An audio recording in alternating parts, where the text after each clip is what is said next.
Hinduism, we dedicate a lot of our worship time towards performing rituals like bathing the gods or doing offerings like rice and the tilak. So what's the relevance of it, and why do we place so much emphasis on that aspect of worship? Now you see, whenever you drag the youth screaming and crying, saying, come here, you have to do this ritual, this is the day, a festival day, you have to do this, go to the temple, take a coconut, crack it. Leave us, it doesn't appeal to us. Why are you forcing this down our throat? The liturgy, the rituals. You see, so it is a natural kind. When you ask your parents, your grandparents, or whoever, I mean, I'm talking generally, not attacking any individual family, they will say, do you know what's the standard answer? We've been doing it. Our forefathers have been doing it. You do it, otherwise I'll thump you. Come on, we all did it. Don't be so offensive. Don't be rude to us. It's our tradition. They will say that because they don't know. It is best to admit ignorance than to impose it, saying, no, it is crucial. Say, I don't know. Find somebody who knows the answer. And then perhaps you can do it or you may not do it. Okay, let me just touch on it very briefly because I want to take on lots of questions. You see, in every religion, there are three aspects. There is the narrative, the story part. Very important. Look, if I did do the story of Vivekananda, by giving high philosophy, you'll go, what is he on about? But I show a person, I show his photograph. See, he is Vivekananda. This is what he, yeah, makes sense. You need a narrative, a story format to present subtle ideas. So every religion will have some narrative. When I say narrative, it may be stories of the Ramayana, the Mahabharata, the Purans, or stories of modern proponents of religion. We need narrative to get our mind around subtle ideas. Look, aren't stories much easier to understand and grasp than just bland philosophy? So that's the reason. Every religion has it. It's got a purpose behind it. It's very important.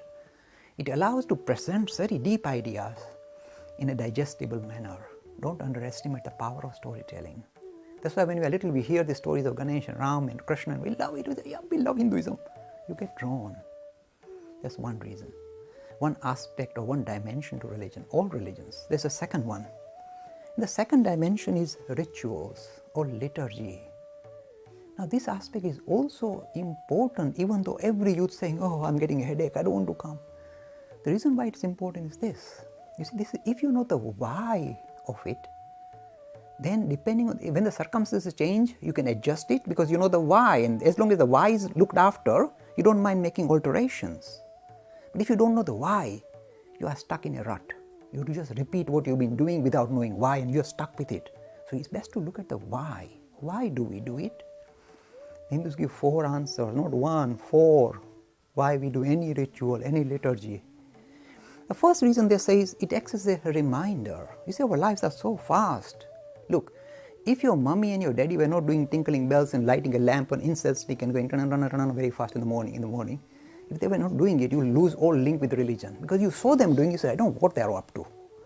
And therefore, you see, it gives you a link to your religion. It gives you, it's a reminder. It acts as a reminder. Because life is so fast, unless you put some liturgy, some kind of ritual, the higher ideas get lost with this very mundane, worldly life that we lead. We are so caught up. Remember, look, every one of you is in a rush every morning. Haven't you noticed? And when you come, we are knocked out and you must watch this program, and it's so hectic. So this ritual, in a way, springs up and says, hold on, there's something higher, not just eating, drinking and burping. There's more to you, and it points a direction, higher direction. So it's a reminder, one reason. The second reason is, you see, in a way, it acts as a discipline. Unless you put in certain, saying, okay, I have to get up at 6 o'clock every morning and do this worship or do this meditation, it presents a discipline. It says, discipline yourself. Rather than just live in a kind of haphazard manner like an animal, put some discipline in your life. So it's the second reason, is discipline. The third reason is, it is a symbolic gesture. You see, we are struggling with this abstraction about God. Who is God? Where is He? Who has seen it? Okay, Narasimha Mehta, good for him, but not good for me. So we struggle, it's abstraction.